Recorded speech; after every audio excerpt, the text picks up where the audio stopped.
Shalom.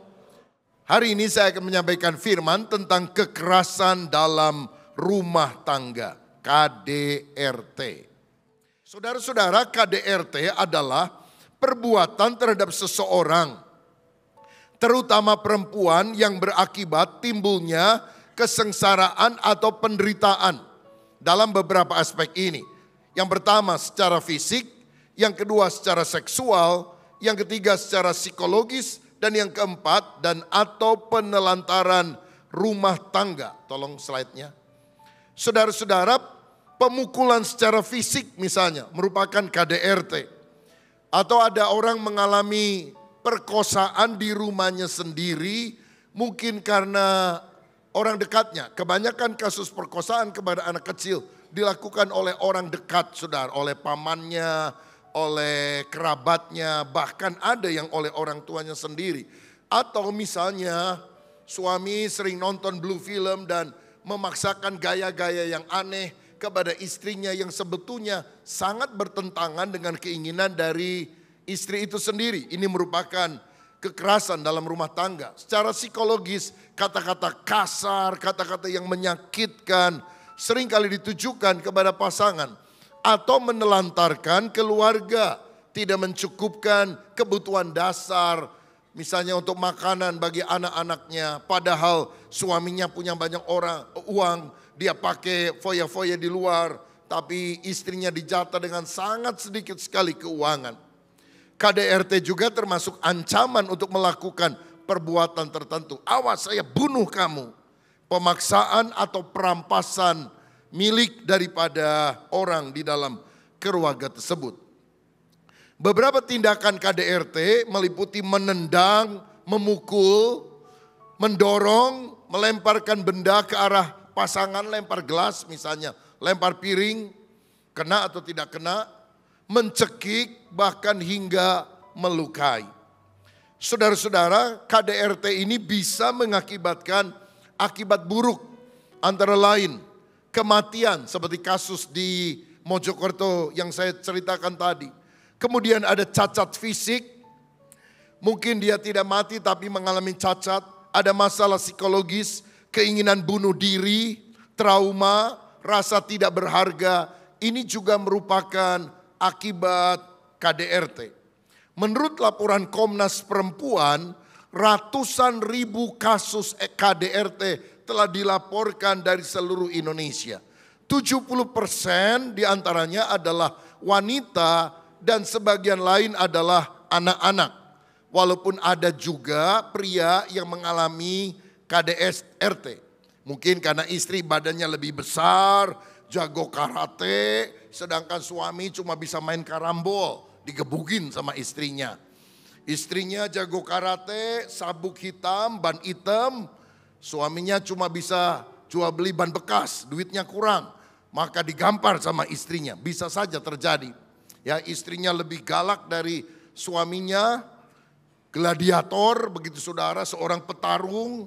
Seperti sepasang suami istri pernah bertengkar, lalu suaminya waktu ke kantor, temennya tanya, gua dengar lu kemarin ribut lagi sama bini lu. Iya. Yang menang siapa kemarin katanya. Karena udah biasa berantem jadi malah dipecandain. Oh, kamu tahu nggak kemarin istri saya mendekat kepada saya sampai merangkak-ngerangkak mendekati saya. Oh, masa dia sampai berlutut begitu? Iya. Ngomong apa dia? Minta maaf sama kamu? Bukan. Dia bilang, ayo kalau jantan keluar dari kolong ranjang, jangan ngumpet di dalam katanya. Waduh, bahaya juga punya istri model begini saudara sekalian.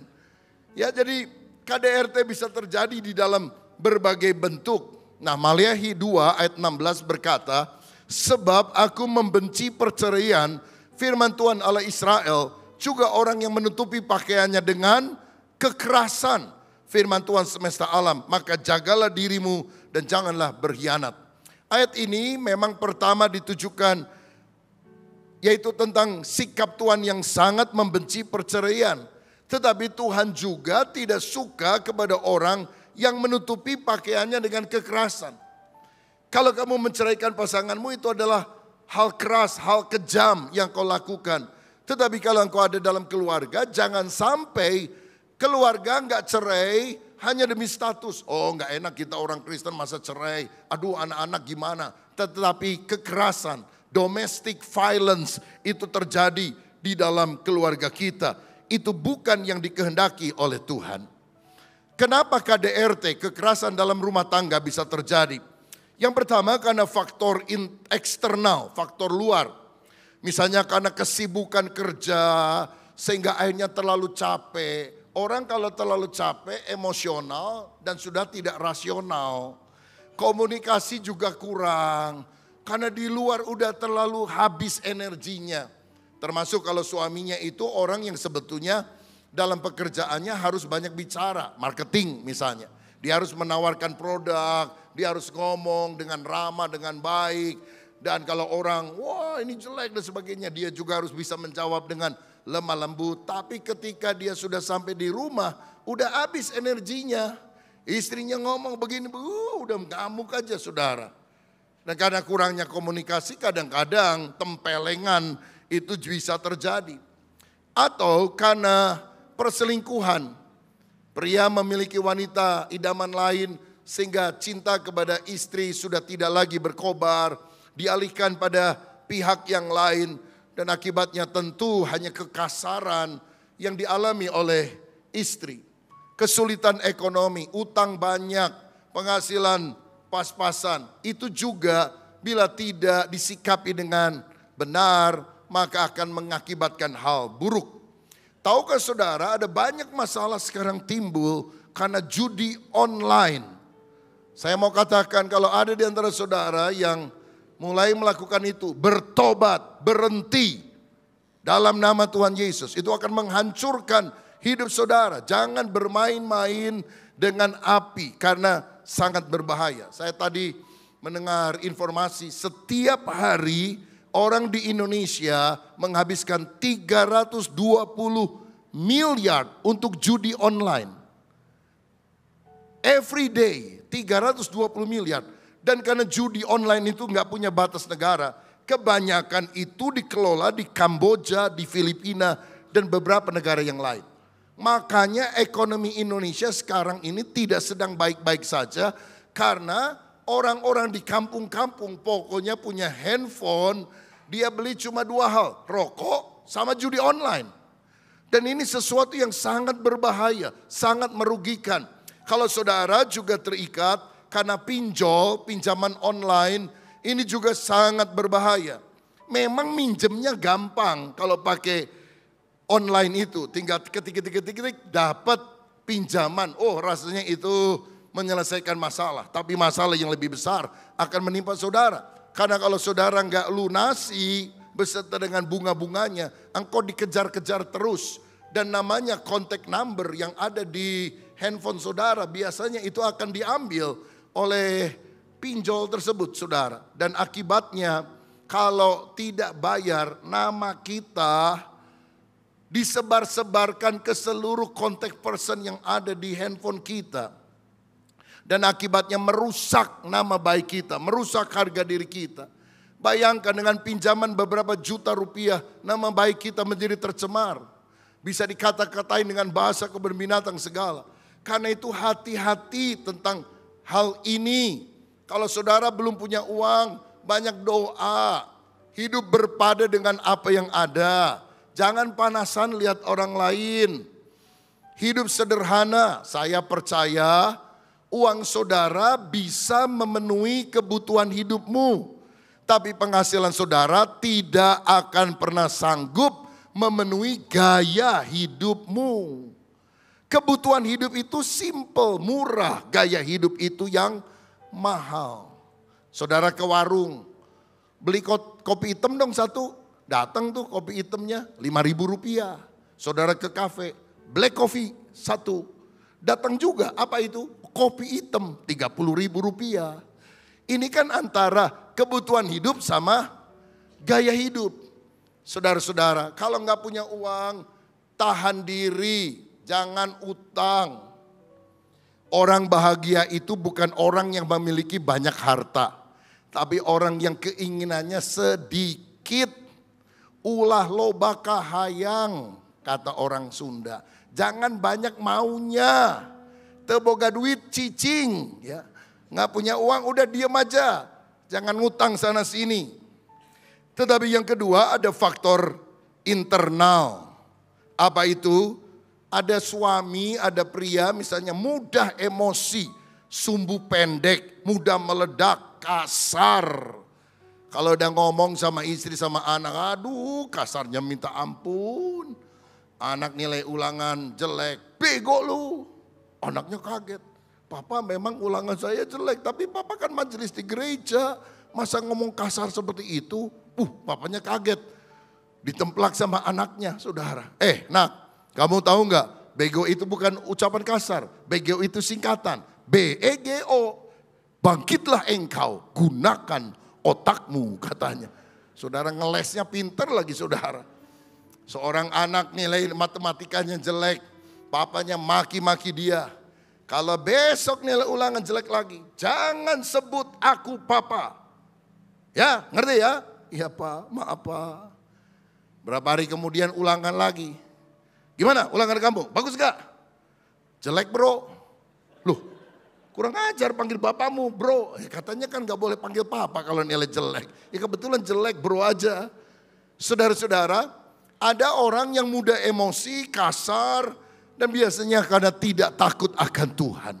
Beragama tapi gak menghormati Tuhan. Tidak menyegani Tuhan, tidak takut akan Tuhan. Sehingga melampiaskan emosi secara tidak terkendali. Ini juga disebabkan karena kebiasaan buruk. Kenapa kadang-kadang suami menampar istri, istrinya suka nantangin saudara. Sok. Nyabok, sok.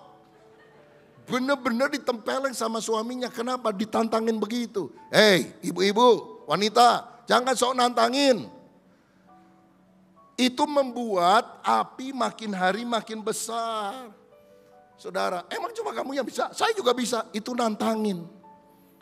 Saya percaya kalau kita bisa menghadapi sebuah situasi dengan lebih mawas diri, lebih humble, nggak akan terjadi hal semacam itu. Dan masalahnya begini, kalau sekali wanita itu dipukul oleh suaminya, kadang-kadang jadi keterusan, saudara.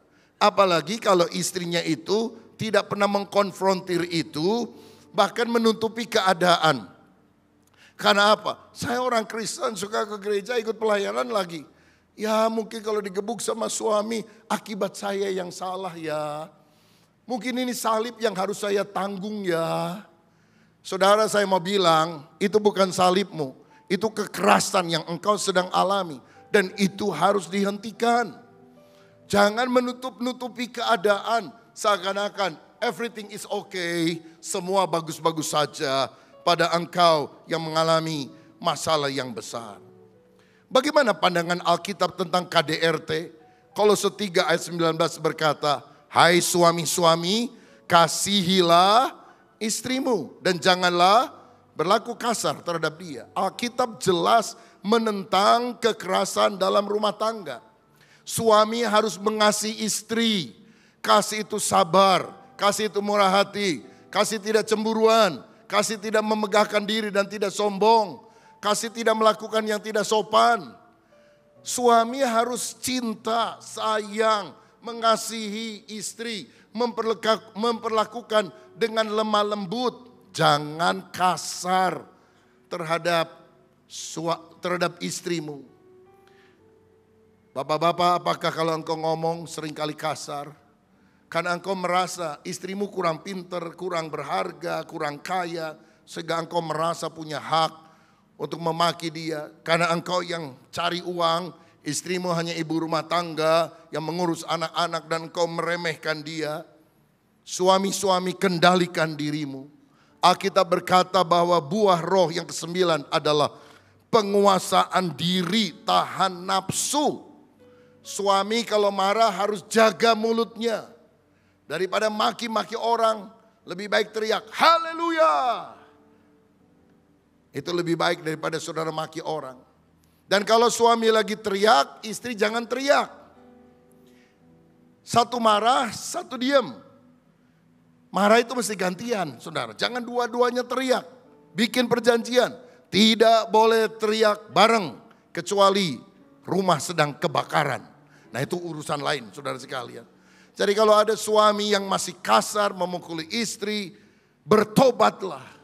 Saya percaya hanya karena kelahiran baru dan taat kepada Roh Kudus, seorang suami yang kasar, yang pernah menyakiti istrinya, anak-anaknya bisa berubah. Karena di dalam Kristus kita adalah ciptaan yang baru. Yang lama sudah berlalu, sesungguhnya yang baru sudah datang. Kasih Kristus pertama-tama harus dirasakan bukan oleh tetangga kita, bukan oleh orang di gereja, tapi kasih Kristus pertama-tama harus dialami oleh orang dalam keluarga saudara. Rumah seharusnya menjadi benteng yang paling aman untuk kita bisa hidup. Serangan masalah boleh datang bertubi-tubi dari luar, tapi ketika kita datang ke rumah, kita bisa rest, refreshing, kita ngalami healing dalam rumah. Bukan karena lihat pemandangan-pemandangan bagus. Saudara pergi lihat pemandangan bagus sambil berantem. Bukan healing namanya saudara. Malah pulang sinting kalau model seperti itu. Tapi kalau kita di rumah gak kemana-mana. Hidup sederhana tapi rukun. Itu damai sejahtera mengalir. Ayo pap, besok kan liburan, kita jalan-jalan. Mau ke puncak, ke Lembang, ke Bali. Suami berkata, udah di rumah aja pap. Kenapa kok di rumah aja? Karena kan kita jodoh. Pepatah berkata, kalau sudah jodoh tidak kemana-mana. Ya udah di rumah aja. Seorang istri bilang, aduh nyesel saya kawin sama kamu. Kamu ternyata miskin, gak punya apa-apa. Kamu gak ngomong lagi. Kalau kamu ngomong saya gak mau kawin sama kamu. Aku ini dari dulu udah ngomong sama kamu. Aku kan ngomong, sayangku, kaulah hartaku satu-satunya. Itu artinya aku gak punya apa-apa. Tapi kamu nanggapinya apa? So sweet. Tuh makan tuh sweet gitu saudara. Nah kadang-kadang masalah terjadi karena ada perlakuan kasar dalam keluarga. Makanya kita perlu kelahiran baru oleh karya Roh Kudus. Sehingga bertobat dan menjadi suami yang baik, bertanggung jawab, murah hati, rendah hati. 1 Petrus 3 ayat 7. Demikian juga kamu hai suami-suami, hiduplah bijaksana dengan istrimu sebagai kaum yang lebih lemah. Hormatilah mereka sebagai teman pewaris dari kasih karunia, yaitu kehidupan. Supaya doamu jangan terhalang. Saudara mungkin doa, udah didoakan tumpang tangan sama pendeta. Mana katanya Tuhan jawab doa, nggak jawab-jawab. Dengarkan saya saudara. Bereskan dulu masalahmu dengan pasanganmu. Jangan ribut terus di dalam keluargamu. Saudara mau doa bertahun-tahun, tapi kalau engkau berantem terus dengan pasanganmu, doamu tidak sampai ke sorga. Doamu terhambat. Tapi kalau saudara rukun, hidup saling mengasihi, walaupun hidup sederhana, kompak, harmonis, berkat akan dicurahkan bagi orang yang hidup dalam kasih, bagi orang yang hidup di dalam kerukunan. Siapa yang percaya? Berikan kemuliaan untuk Tuhan kita. KDRT juga akan merugikan anak kita. Jadi stres, takut. Ada orang saudara kalau lihat film yang pukul-pukulan, dia paling gak suka. Kenapa? Karena dia lihat aslinya di rumah dan dia sangat trauma untuk melihat hal semacam itu. Anak yang orang tuanya berantem terus, prestasinya akan menurun.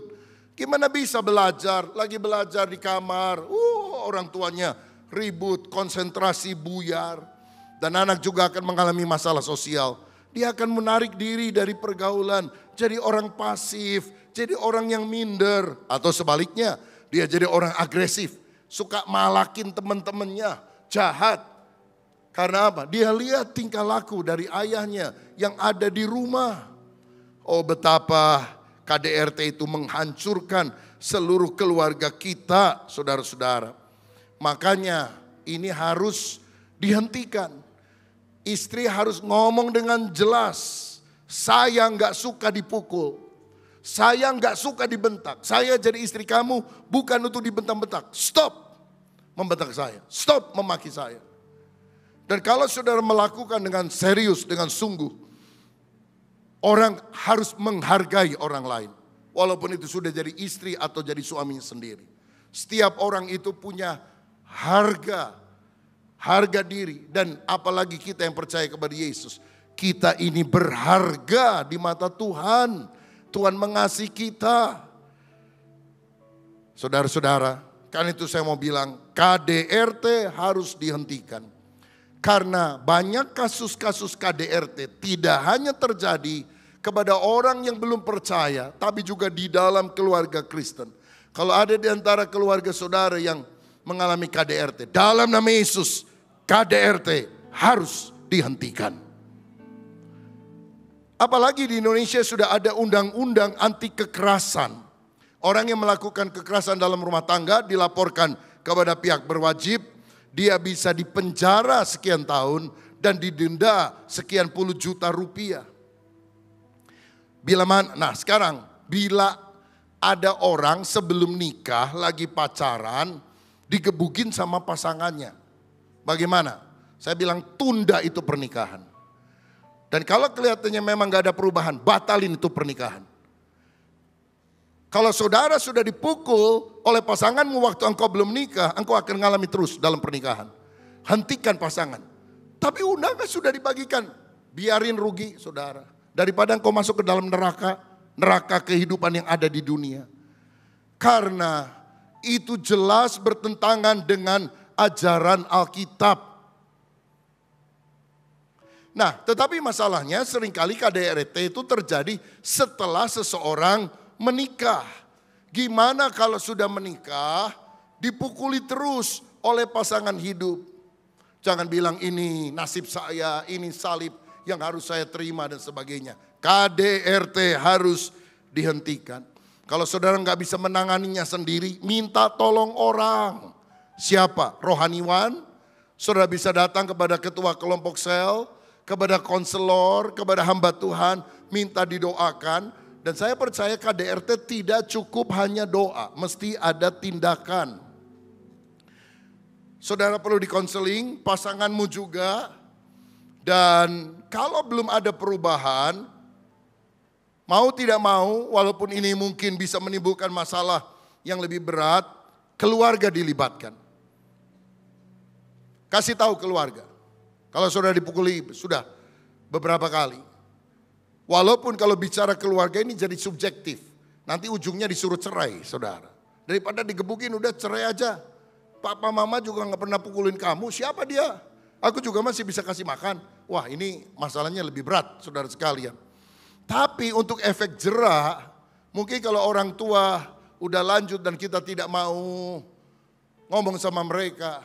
Mungkin saudara punya adik sepupu yang badannya gede-gede, kumis ngemelintang kayak gagang telepon. Saudara bawa tuh 2-3 orang, suruh dia gebrak mejanya. Kamu jangan berani sama perempuan, sekali lagi kamu pukul adik saya, aku hajar kamu. Ya udahlah saudara lebih pintar ya, nggak usah diajarin ya seperti itu. Jangan dipukul orangnya, yang penting efek jera. Supaya dia tahu bahwa masalah ini bukan hanya urusan mereka berdua, tapi sudah dikasih tahu pada keluarganya. Tapi kalau masih juga terjadi, laporkan kepada pihak berwajib.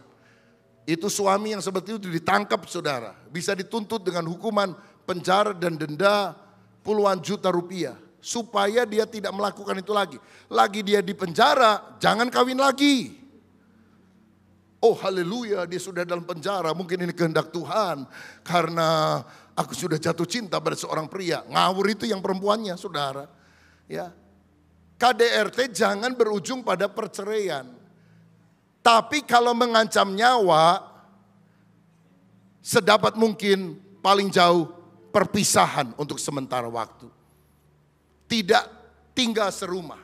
Sebab bila nyawa Anda diancam, sudah bawa pisau, sudah mengancam membunuh, membentur-benturkan kepala pada tembok, itu kan bisa mengancam nyawa.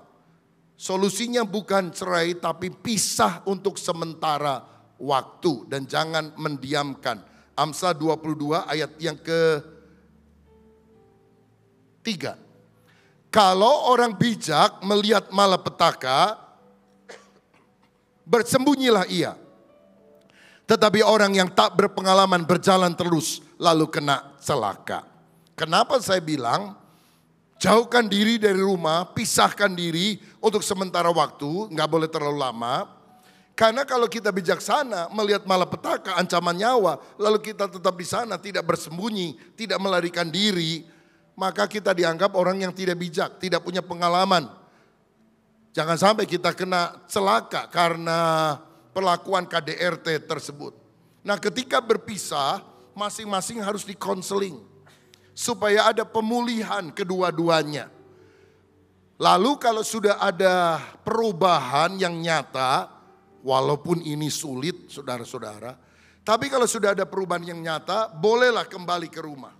Walaupun mungkin untuk awal-awal bisa saja si istri membawa adik prianya untuk tinggal beberapa waktu, atau adik pria itu hampir tiap hari berusaha melihat kondisi yang ada sampai masalah sudah benar-benar bisa diatasi. Yang penting KDRT tidak boleh dibiarkan, tetapi harus dihentikan. Sekarang yang terakhir, bagaimana cara kita mencegah KDRT?